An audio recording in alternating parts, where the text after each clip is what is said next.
Hello, hello. Welcome to another episode of the Encouraged Overcomer podcast. I'm your host, Iesha Grove, and I'm so glad that you came to be with me today. And I'm excited for today's episode. You're either on the way or you're in the way. That quote stopped me dead in my tracks the first time I heard it. That quote was from Keith Harrell, also known as Mr. Attitude. He was a former basketball player and a motivational speaker. And this is how I came about learning about Mr. Keith Harrell. One day I was at work and it just seemed like everything was going wrong. And I went to talk to my mentor, expecting sympathy, expecting him to just understand what I was going through. And instead, he said the typical cliche that we hear all the time. Iesha, attitude is everything. Let me give you an example. He proceeded to tell me that back in the day, he went to a large event and met Keith Harrell, who wasn't the Keith Harrell that I heard of in his latter years. But he was a speaker beginning on his journey. And he was at this event and he was speaking in a breakout session. And he said, next year, I'm going to be on the main stage. And he was. And he was known as Mr. Attitude because he believed that there are things that are out of our control and there are things that are in our control. And one of the things that is in our control is our attitude. It's our perspective.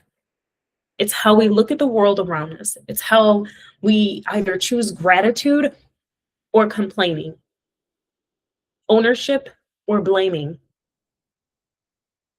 And at first, I gave a look like, okay, attitude's everything. But then my mentor continued to speak.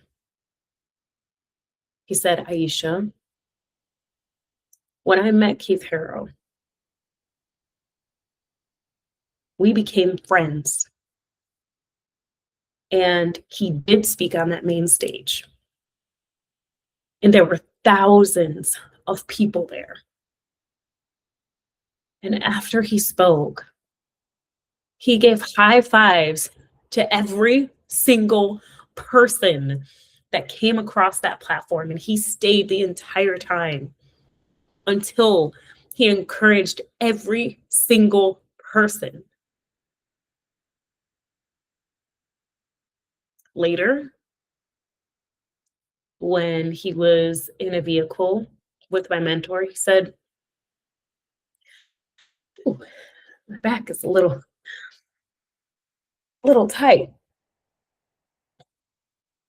My mentor thought nothing of it. And they stayed in contact. They were very good friends. And my mentor called him one day and said, Keith, how are you doing? I just want to check in. And he said, hey, let me call you back. He said, okay, great, no problem. 2 weeks later, my mentor found out that Keith Harrell had passed away and that he had spinal cancer. And that little ache and pain, probably a big ache and pain that people didn't even know was happening, didn't stop him from controlling his attitude and from showing up as the best version of himself, to have the capacity to give of himself to the people that he served, not only that day, but years later, now as being an example to someone like me because of his testimony, of the standard that he held for himself. So I say that quote again. You're either on the way or you're in the way. You can be the thing that is standing in your own way, not the person around you, not the situation you're in. You and your attitude. That day, I was so convicted because I realized that although it felt like the world was caving in around me, I had so much to be grateful for. I shake my head just in disbelief at my ego in that moment. This episode isn't a sermon. I'm not here to preach at you and tell you that you need to get your life together and that you're doing everything wrong.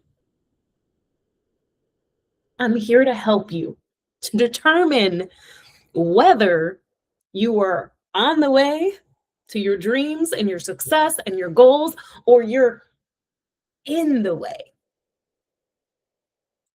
And if you're in the way, I'm going to share a little bit of how you can pull yourself out of the way. I have my notes here that I'm going to refer to. So, how can you determine whether you're in the way or whether you're on the way? Let's start with the positive first. How can you determine whether you are someone who is on your way to achieving your dreams and your goals? And so the first thing that I have here is that when you're on the way, it doesn't mean that everything's perfect. It means that you're positioned where you're meant to be. So the first thing is that you take responsibility. That means asking yourself questions like, what's my part in this? What can I control? And what are my next steps? So what's my part in this? What can I control? And what are my next steps?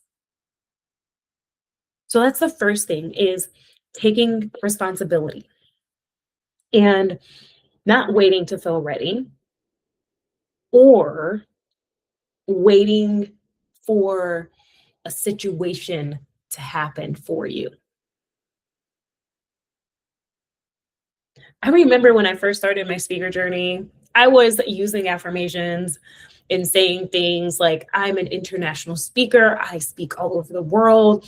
I speak to large audiences.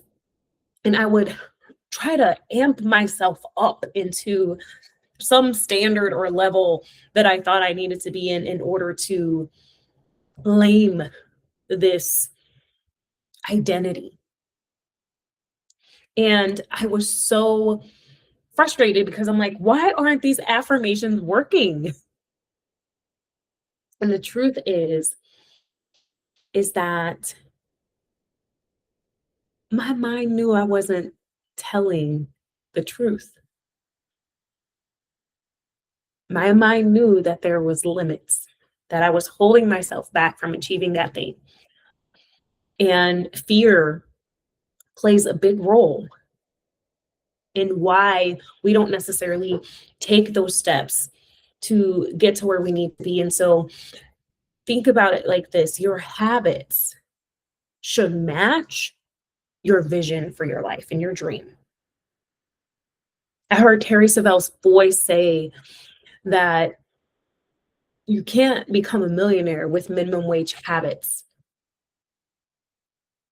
If you're consistently doing things that are pulling you away from your dream, then there is not a match.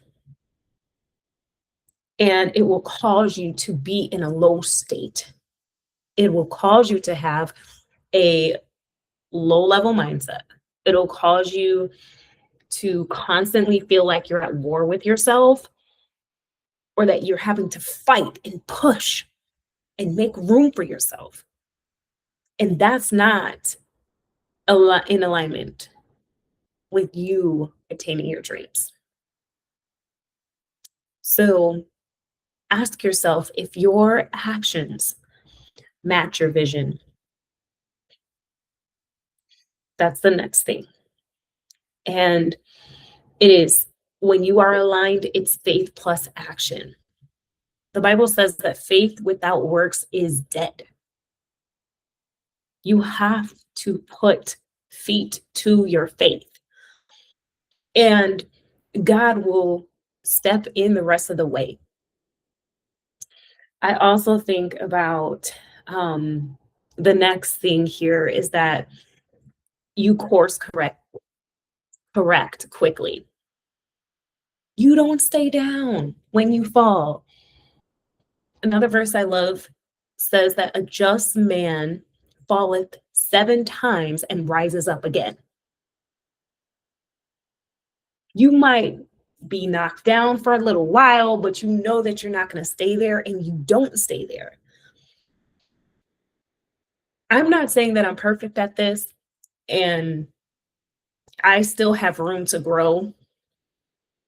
And there are moments when I'm just like, I just need to let it out. I just need to say what I need to say. And there is a thing that I have adapted, which is I may have to have a fit. I may have to say what I need to say, and I give myself a timeline of 2 minutes to 5 minutes of me just venting. Just let it out. Just let it out. And then once it's out, take that deep breath and move on and move forward. That's forward action. Because that can pull you down into a state that you don't want to be in. So you want to make sure that you know whether you are on the way or in the way. And so if you're on the way, you take responsibility. Your habits match your vision and your dreams. And then you course correct quickly. Those are signs that you're on the way. It doesn't mean that you don't mess up. It's progress over perfection. So how do you determine whether you're in the way of your dreams and your goals?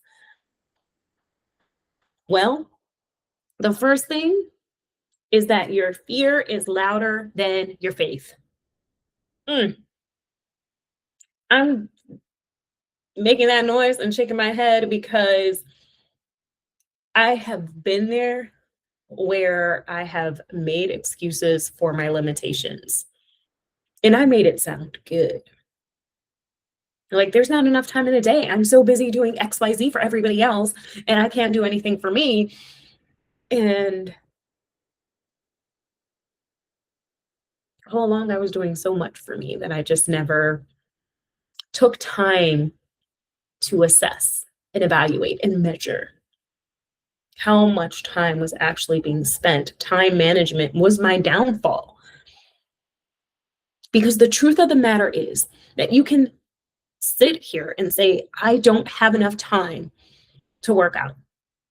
I don't have enough money to start a business. I don't have enough resources. I don't have any support. And the truth is that there is someone out there who has less than you, who is getting it done.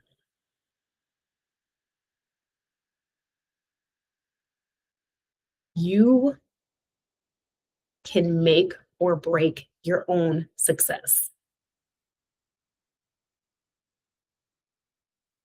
Excuses, they are they are things that can come into our world and make us believe that we're doing every single thing we could possibly do when we're deceiving ourselves. You can say, I don't have any time of the day, or someone who's on the way would say something like, I don't have 45 minutes to work out, but I have 15 minutes. Let's set that timer and get it done now while it's on my mind. And those little reminders, those action steps are reminders to your subconscious mind, to your spirit, that you are going to attain this dream and attain this goal. And you are putting your dream and your goals, you're putting that in front of you and putting it as a highest priority.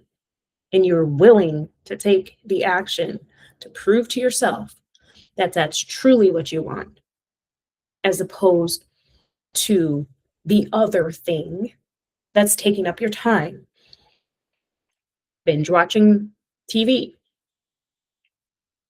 scrolling your social media. Before you know it, these things can soak up your time and it's just wasted away. Life is but a vapor, as we're reminded in the Bible. Your life is going to go by so fast.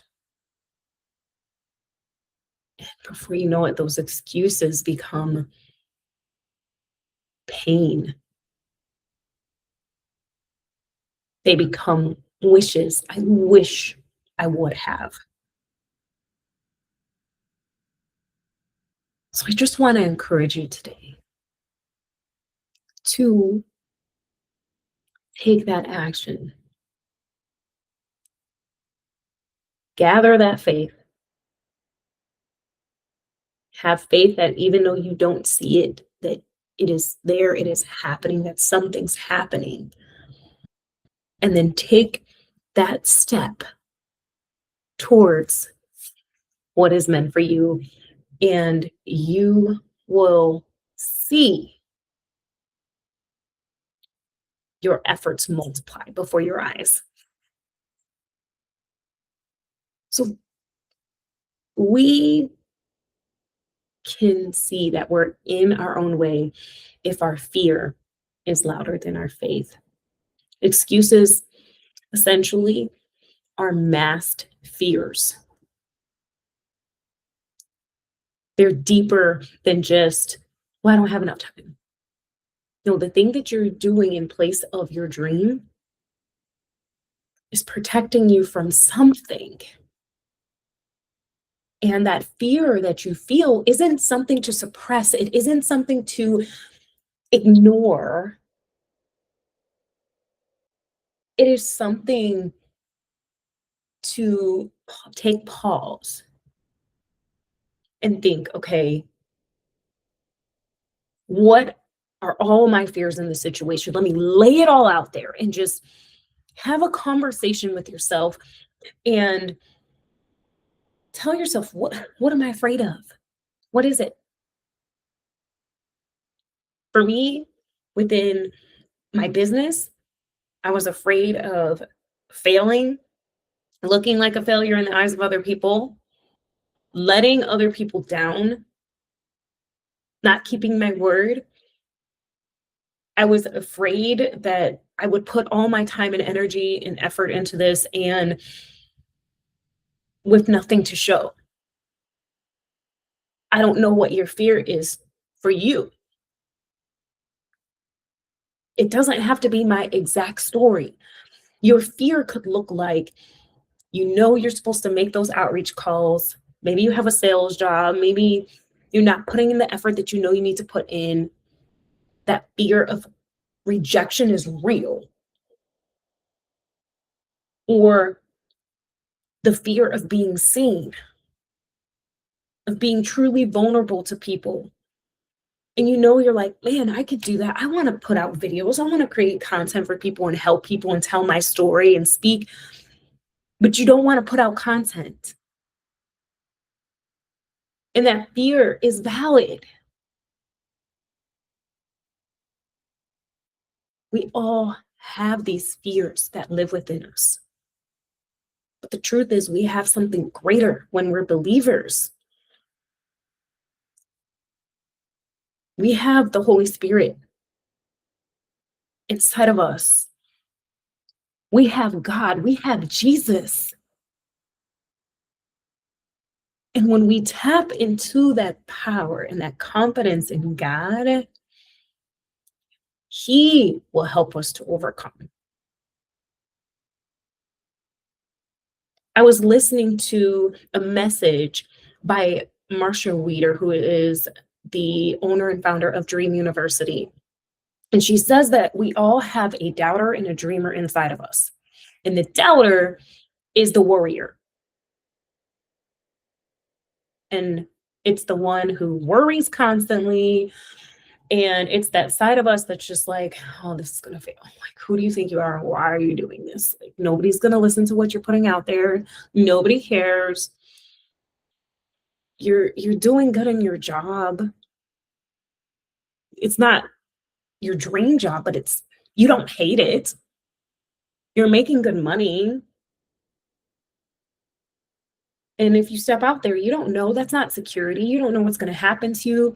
You don't know if you're going to be able to pay your bills. And before you know it, you'll be back into a job again. So you might as well just stay with it. Those fears are not lies.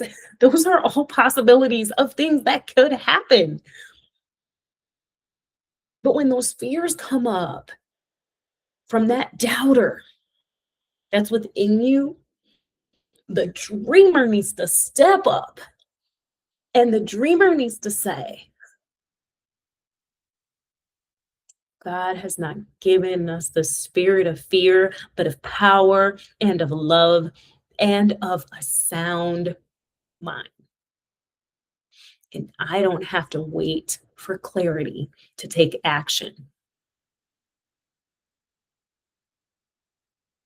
Truth is, clarity comes after action and not before.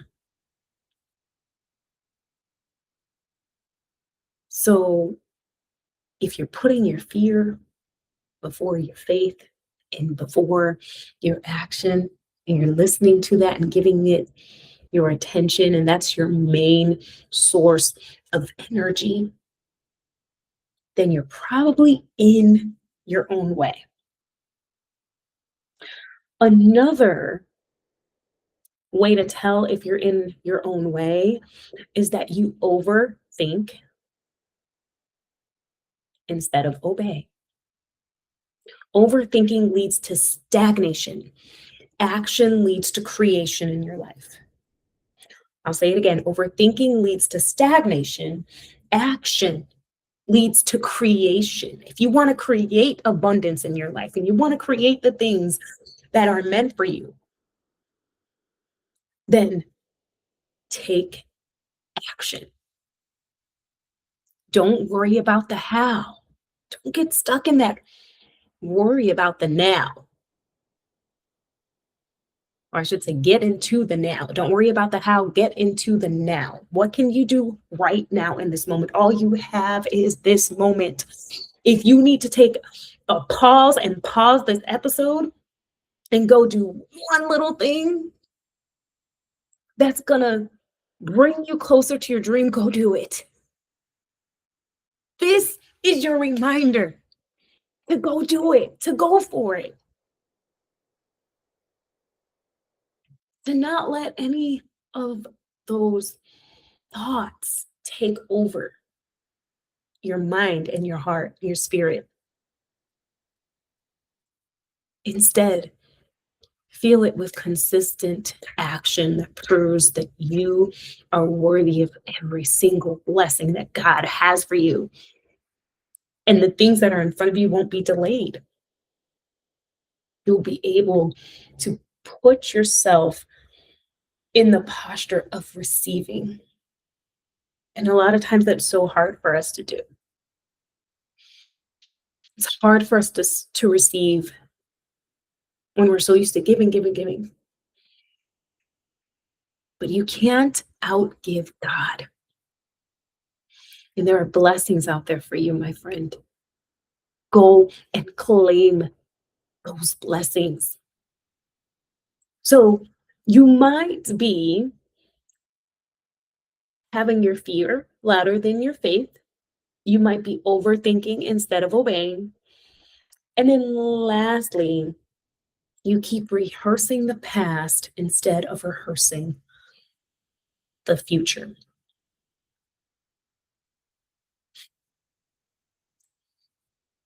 Our words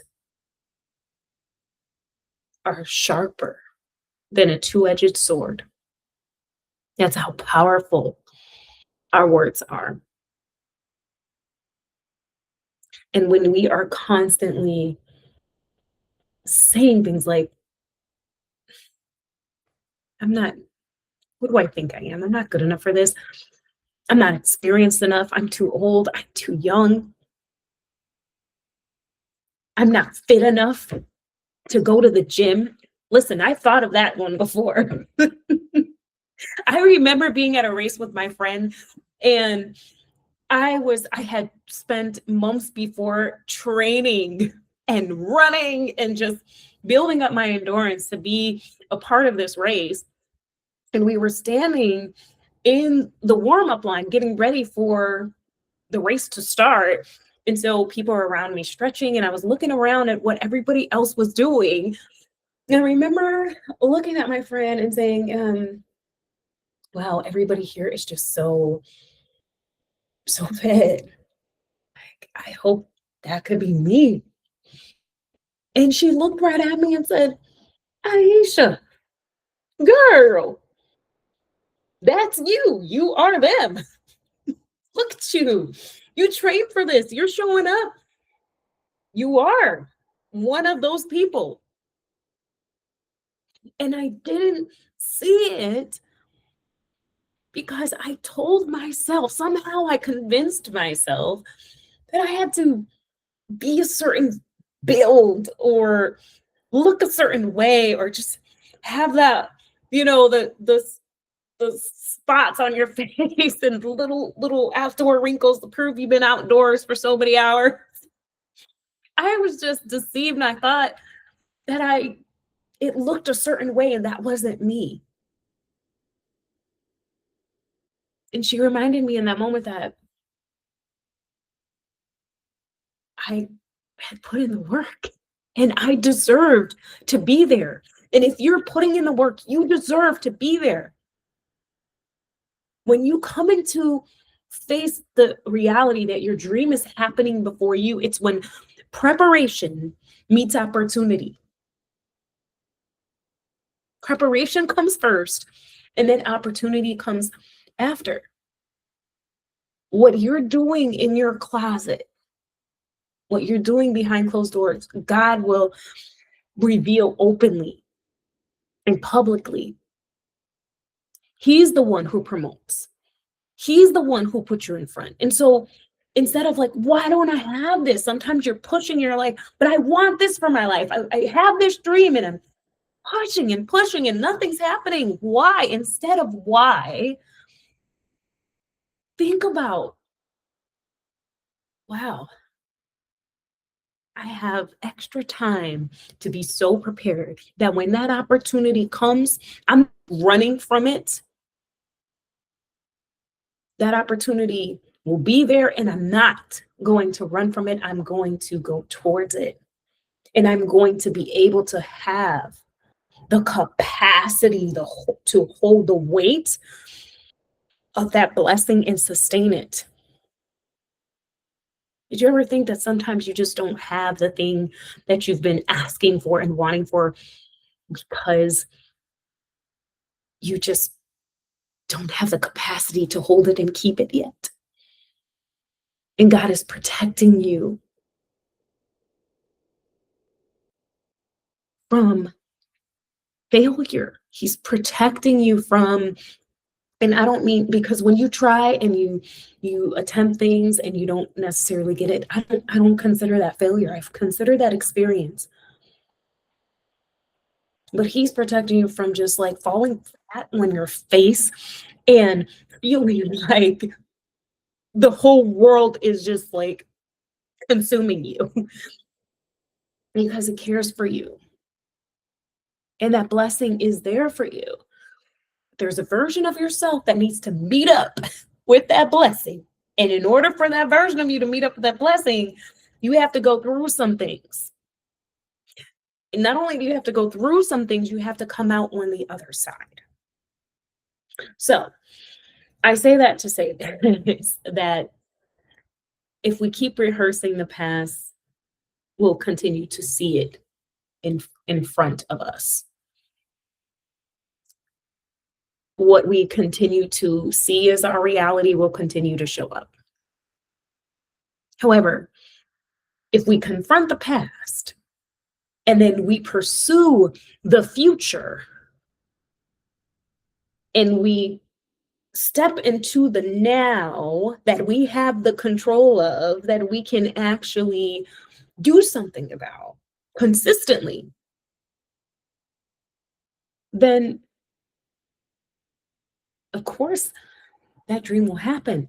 It doesn't always happen in the way we want it. We think like, oh, we have our dream, but then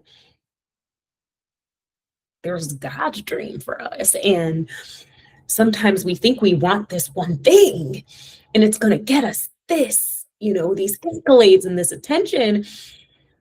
And we're like pursuing this one thing and then we don't get it. And we're like, what happens? Like, where is God? It's no. Sometimes God has a bigger dream for you. And that dream that you have might not be big enough for what he has in store for you. And you're over here like, God, why me? Why me? And he's just looking at you. What do you mean? Why not? And if you continue to worry, then you're putting yourself in a weird position. Instead, we need to continue to put the effort and energy in the process of what kind of person does it take to get to that dream? What kind of person does it take to run a successful 7 to 8 figure business? What kind of person does it take to have the capacity to lead a ministry? To grow and have success? And when you think about shifting your identity and locking in on the process, then forget about it. That's when you step into the exceedingly abundantly above all that you hope or ask or think life. And the dream that you thought was your dream it pales in comparison to the very thing that God has for you. And you wake up and you realize, wow, I'm sitting here in this dream. And God helped me to achieve this dream. Excuse my alarm. And so we talked about how you can determine whether you're on the way or you're in the way, as in the words of Keith Harrell. So remember, if you're on the way, I'm gonna just go back to it, then you take responsibility. You don't make excuses. Your habits match your vision and your dreams, and you course correct quickly. Signs that you might be in the way of your dream is that your fear is louder than your faith. You overthink instead of obey. And you keep rehearsing the past instead of rehearsing the future. Now, I'm going to wrap this up in a bow because at the beginning of this, I talked about how I was just moping around and I thought I would get sympathy from my mentor. And actually, I got a reality check. And that reality check changed the way that I look at things in my life. And I want to share a quick framework for a check in that you can do to just assess where you are and get yourself back on the right track towards your goals and towards your dreams. And this framework is OTW, on the way check in. And this on the way check in is going to help you to quickly get back on track so that you can get back to your dreams. Get back to the moving and grooving, get back to what God has for you. So the first letter in the OTW check-in is ownership. Take ownership. It's not about just being aware. Because yes, it's important to be aware, but it's also about taking action in the right direction. That's what ownership is about. It's responsibility. So the O in the OTW check-in is ownership. The T is for talk it out. That means have a conversation with your doubter and listen to what your doubter has to say, but also don't stay there with the doubter. Let that dreamer come out and explain, like, yes, your fears are valid, but I'm going to do this. And so have that conversation, record yourself on your phone if you need to, so that you can look back and see how you're progressing. So ownership, talk it out, and the W is for word. Word. What word describes how I showed up this week? Just going to do this check-in once a week. What word describes how I showed up this week? What was the word? In what word describes how I want to show up next week? And I don't want to give you words about this week because you know it might not always be what you want it to be. But when you talk about your word for next week, it could be words like courage, resilience, building, success, process. It could be words that uplift you, encourage you, inspire you. It could be adventure. It could be challenge. It could be inspiration. The words that are a part of that identity that you know is a part of you and who you're meant to be. So if you do the OTW check-in once a week and you commit to just taking ownership, talking it out with yourself and having that conversation with your doubter, and then choosing that one word that represented what took place this week and the one word that you want to identify with the next week, and you do this consistently, you rinse and repeat, then it is going to help you create the life that you want and take action as the very person you are meant to be.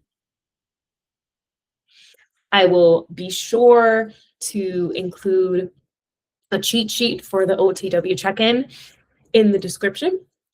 And I just am so grateful that you showed up with me today. And in the words of Keith Harrell, you are either on the way or you're in the way. You choose.